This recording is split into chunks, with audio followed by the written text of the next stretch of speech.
Otto sprinted into Ludwigstrasse. A passing omnibus and car blasted their horns at him. At the end of Ludwigstrasse he glanced back again. The man had no intention of losing him and was in fact gaining. Otto ran into Maffeistrasse and then Promenade Platz.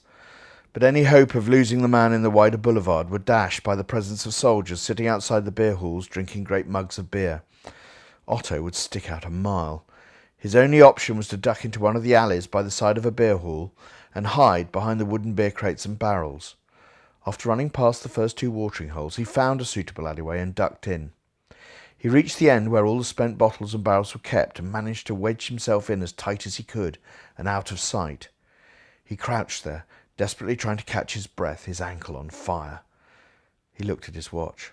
He was supposed to be meeting Lenny and Angelica at the station right now. Then came the sound of splintering wood and breaking glass. Otto peeped out from his hiding hole. The man was walking slowly down the alley, pulling over the wooden crates, shattering the bottles. Otto could smell the sweet malted aroma of the dregs. "I think it would be best for you, young man, if you were to give yourself up now, with no further struggle." The voice was cold and official now, and all the more menacing for that. Otto cursed the fact once again that his weapons were at the station. His hands were shaking. He gently withdrew an empty bottle from a crate and grasped it firmly round its neck. Then he stood up and stepped out from his hiding place. The man was 10 meters from him, his feet planted wide. "I am an inspector with the Gestapo, and you, young man, are under arrest." Sweat was pouring down Otto's face. He slammed the end of the bottle against the brick wall, leaving a jagged shard in his hand. The Gestapo officer shook his head.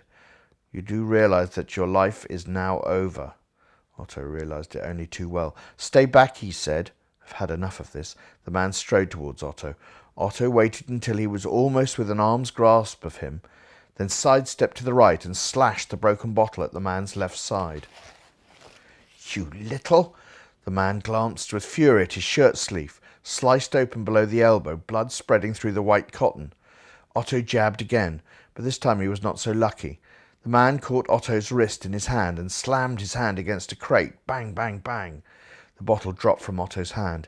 The man transferred his fist to the neck of Otto's shirt, grasping it tight so he could lift Otto off the ground. "We shall make a very special example of you," he said, his lip curling.